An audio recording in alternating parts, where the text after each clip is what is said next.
You heard what the Home Secretary had to say. It seems that she's doing that thing that I'm not sure behoves her or indeed anyone else to do, which is making a distinction between being discriminated against merely and persecuted. I think lots of people will say, and many people will remember within their own families, that discrimination is very often the gateway to persecution. You begin by discriminating, you end up by persecuting, and the grand finale is assassinating, killing, or in my family's case, a pogrom and series of pogroms, which meant that we had to run for our lives, and that's why I'm here talking to you this evening. And I wonder whether you think it ill becomes the Home Secretary to start kind of finessing between persecution and discrimination. I don't quite agree with you there, Vanessa. Look, you're right to say that discrimination can be a gateway to persecution. It can be a slippery slope. And so as a nation that wants to guard the liberties of everyone, we should be vigilant about that. But I would still say there is a real difference between discrimination and persecution. There are parts of the world today where if you're a homosexual, you'll be stoned to death. And if you're in that country, I hope Britain will always be a country that opens the doors to people like that. But there are other countries where if you're gay or you're a Christian or a minority religion, you may face discrimination or life might not be as equal as other citizens. But if we were to open our doors to all of those people in those categories, which is what I think international law sometimes suggests, we wouldn't be able to provide basic services to the citizens already here.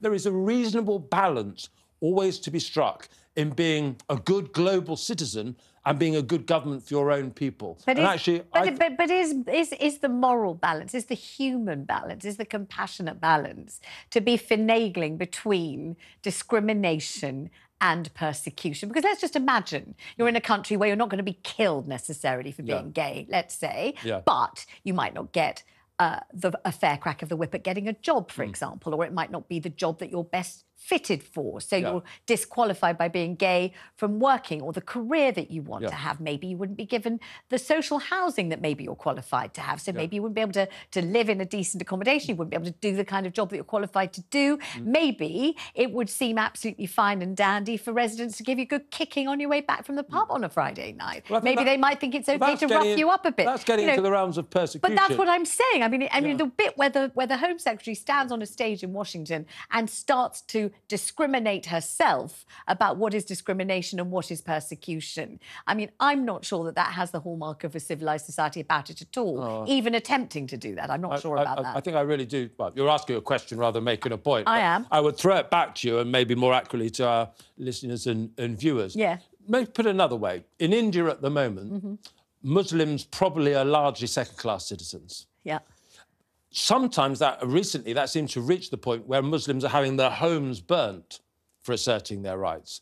Now, I would say there is definitely a distinction to be made in how we would treat a Muslim who is a second-class citizen in India, which is undesirable, obviously, and a Muslim who's having their home burnt and they're in fear of... But aren't they the same person? The way you've described it, they're the same person. But they're different risks. And I think we have to make that distinction, or otherwise you and those who would say the Home Secretary is wrong to make this distinction are basically saying Britain should open its door to the 200 Muslims in India who could be vulnerable to that. We have to make distinctions because until someone is legitimately and sort of imminently in fear of their lives or in fear of very serious persecution, we cannot, I think as Emmanuel Macron has said in the last 24 hours in the context of France, Europe cannot be home and the solution to all of the world's misery.